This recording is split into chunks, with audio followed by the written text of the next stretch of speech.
all set? I'm all set. Okay. You're totally dependent on being fed the ball. You're not going to bring up the ball. So I wondered how many touches you need to get, not shots, but touches to feel like you're starting to get in a rhythm like in the first quarter. And if touches isn't the right measurement, please correct me and tell me, just to feel like you're involved, feel like you have decisions. No. That's a great question. Honestly, it's less, I guess, finding touches just, through a play or something like that. And, it's more finding natural ways to do it. It's something I can definitely do myself, because obviously it's just with every team, there's just not that much ball to go around. And we have a lot of very talented players, and so it's something that, I just have to do more of, just being more aggressive on the offensive boards, making cuts, making myself available in, kind of organic situations, I think. And the follow-up to that is, I did wonder if you're ever demanding to, with the sense of urgency, whether it's during play or halftime or the practice leading up when you know the plan, would you ever be assertive and speak up to yourself and for yourself and say, I've got a great matchup here, whatever it is, I'm feeling good, give me the bleeping ball? Yeah, it's something I've talked to Coach about before, or I'll talk to, Bud or assistant like Darv or Vin, someone I work with as well. And so, if I feel if that is something, I'll definitely, voice my opinion. I'm comfortable enough to do that. Let's go next to Eric. Go ahead, Eric. Hey, Brook. I'm not sure if fun is the right word, but so the Suns are an interesting defensive puzzle, right? Because you have the first level problems of Paul and Booker, and then they kick it out and they hit a bunch of threes, or they kick it out and Bridges attacks a closeout, or Ayton rolls it. There's multiple levels to this problem. What has this defensive challenge been like for you, and how do you kind of approach it? Yeah, it's definitely been intriguing, and it's tough, that's why they teach basketball, good basketball the way they do, about sharing the ball, moving the ball, playing together, because that stuff's true, obviously, and they have talented players at every position who really buy into that, and it makes it difficult. It obviously just takes being on the same page, communicating. Those are, two things off the top, which I know I just kind of listed off, good offensive and good defensive traits that are well known, but it's true. With the way that they move the ball and in the way that Chris Paul kind of controls the game, can it make your impact defensively feel neutered in any way?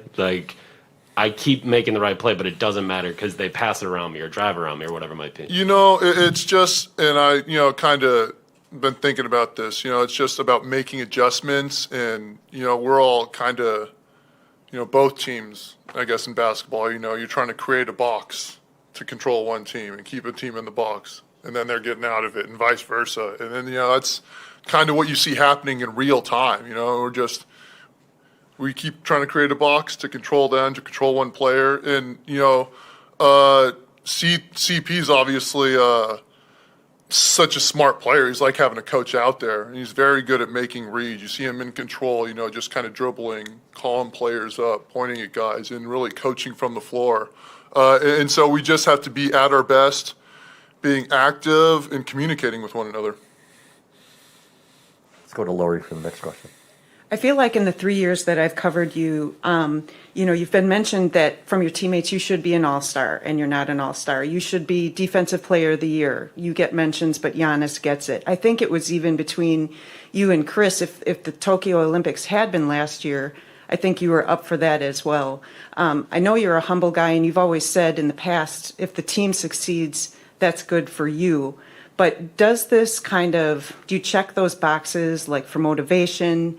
Do you sweep them away and disregard outside opinion, only the organization's opinion? How have you dealt with some of that quote unquote underappreciation status? Yeah, I definitely use that stuff for motivation. I absolutely do. But, the stuff I've told you as well rings true, and it's stuff I believe as well. It's definitely both. Steve, go ahead, Steve. Steve McGargy. Careful, Steve. Steve McGargy, Associated Press. I'm just wondering, y'all went through this before in the second round against Brooklyn. Frankly, those games were more lopsided than the ones in Phoenix, where you were able to come back. Do you draw on that experience going in now, or is it just two totally different things, and you can't. I don't know. I was just wondering if you get confidence from that, or if it's just a separate thing. Oh yeah, you definitely draw from that experience. I think we've been really good at just looking at film, reviewing what happened, and going back and implementing changes and making adjustments. And so, Coach mentioned and I agree. He thought we played pretty well in Game 2. The Phoenix was amazing; they were great, but we definitely improved and we got better in Game 2. And so I think we're going to see more of that in Game 3. Eric, go ahead, please. So during the Nets series, Kevin would score 45 points or whatever, and we'd all talk about, oh my God, he's a maestro. He's able to do all of this in a losing effort, and it was a big deal that he did this. Giannis put up 42 the other night, and we don't kind of have those same conversations. And I'm curious for you, I guess I'm probably guilty of it too because I've covered him for so long. But do we just take it for granted, kind of what he can do? It was 42, I think, on 22 shots or something. Do we do that? Do you feel like we do that? Yeah, it's tough because it's kind of human nature when someone is so great, so routinely. I don't even really want to use the word routinely because when you say routine, it's kind of got a somewhat negative connotation as well. But I mean, he's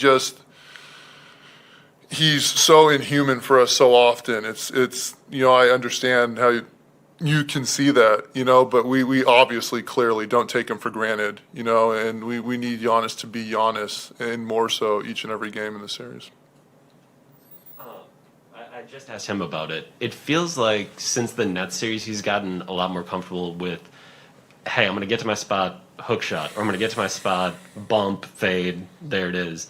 What have you seen from him in that shot? Because it's a shot that you two take it differently, don't get me wrong. You take them in different ways, but you do those same things. You get to your spot and hit the hook shot and do that. So what have you seen from him? Yeah, it's just, we're seeing his continued growth. And, it's just, I think it's a matter of something that we've seen him do a million times, at Basket 1 in the practice facility, in him finding that same rhythm and same comfort just in game. Room for 2 questions. Next question will be from Davide, followed by Eduardo. Hey, Brook, you've been with this team for 3 years now, and you guys are always trying to make it to the finals. What do you think made the difference this year? It's kind of just, the situation we're in right now where we've been resilient. We've had setbacks. We've had times when we failed, and we've been able to come back from these moments, learn from them, and then succeed. Hey, Brook, Eduardo Vidal from Hispanic Sports Media. You guys finished with 225 passes made last game, 43 passes less than the Suns. Do you think the team should rotate the ball more to move Phoenix defense and get better shots? Yeah, I definitely agree with you. We if you look at games 1 and 2, Phoenix definitely made us work defensively. And that's something we need to do to them as well. They made us work game 1 and 2. We didn't really make them work as much defensively as they did. Back in the room, we'll go to Steve. I was just wondering, going back to Giannis, after Game 1, he had said when he first got hurt, he thought it was a year, this was going to be that type of process. From a teammate's perspective, what were you thinking when you first saw the injury, and when did you realize there was a realistic possibility you could get him this soon?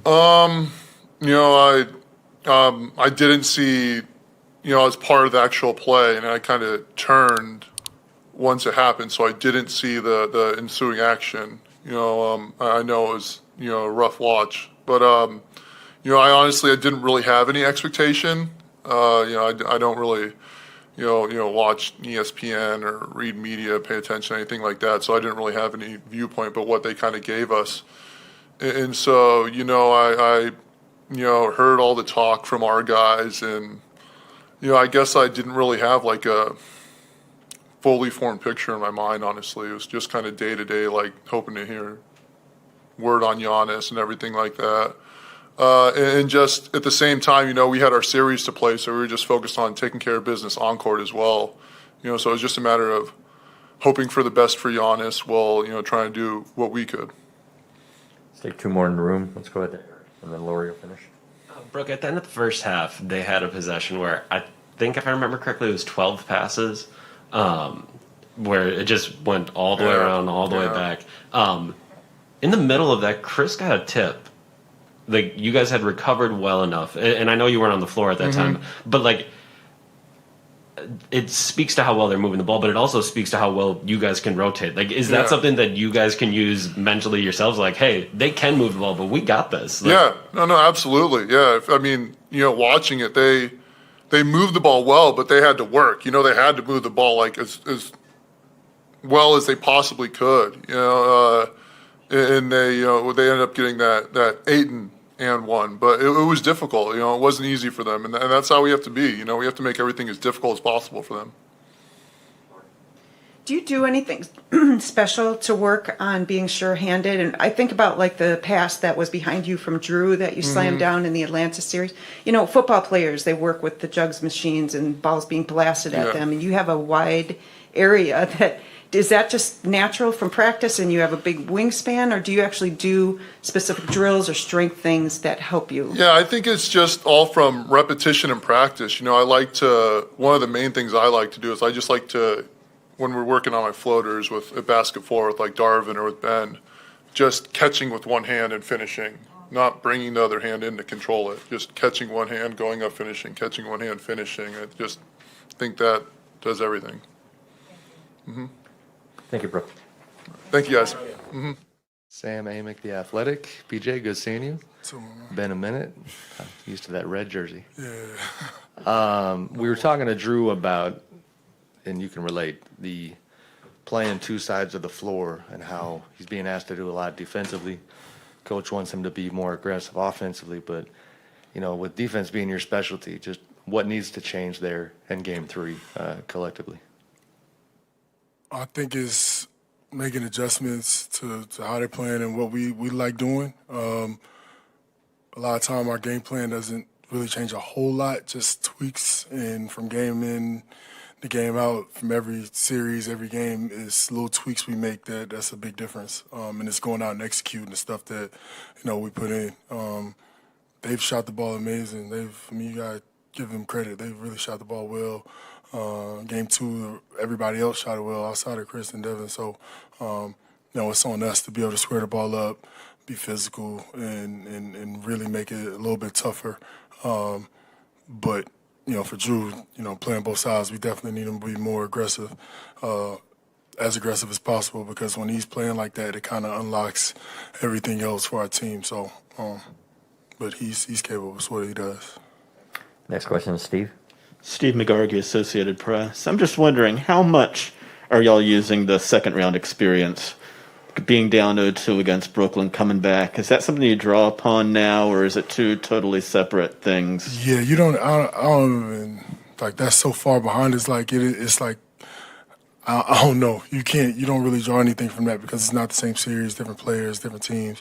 Further along, it's the finals, it's totally different. But as a team, I think it's just that mindset of, knowing they took care of business at home, and now we're back home for 2, and now it's time for us to do the same. So in a sense, yeah, a little bit, but it's 2 totally different series.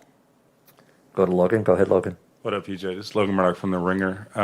You've known Chris Paul for a long time now. What's the mindset you have to have? What's the difference in mindset when you're his teammate versus when you're going up against him with how much he demands?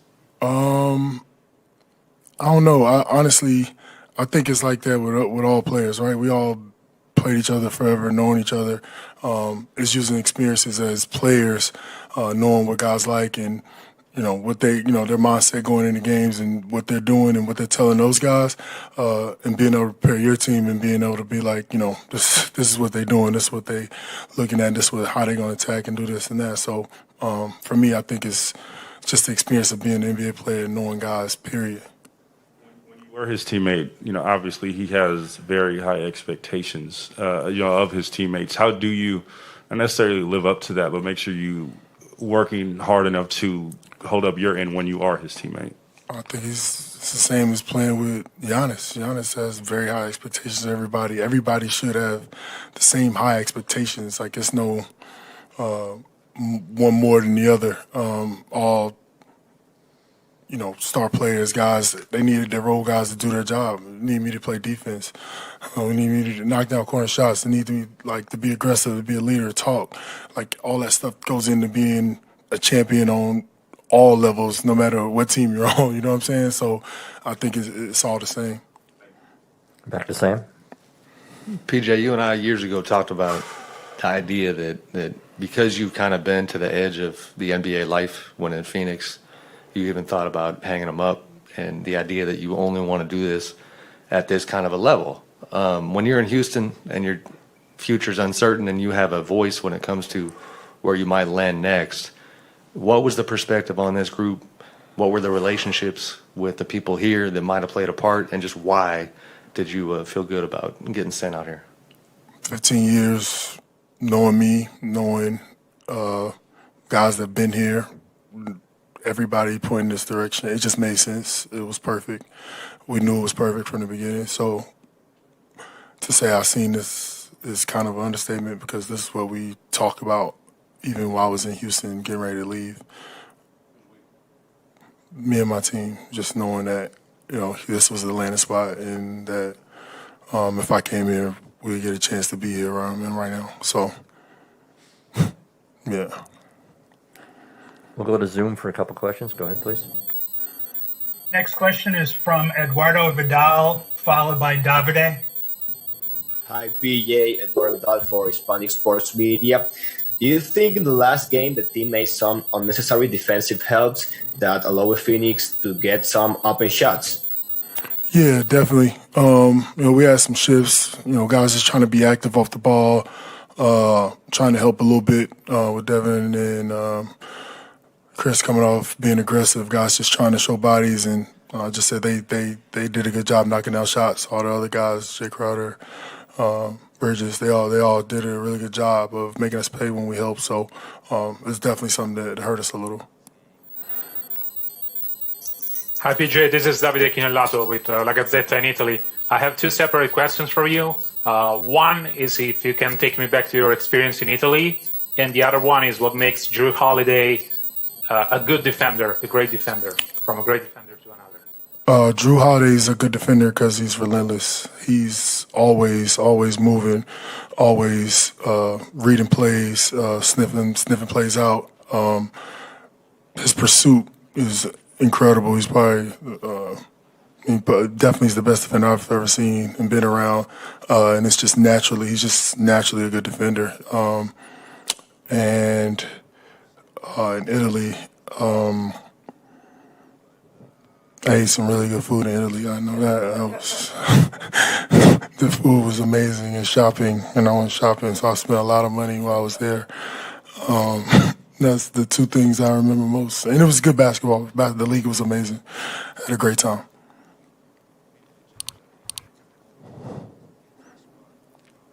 Do we have one more question, Peter?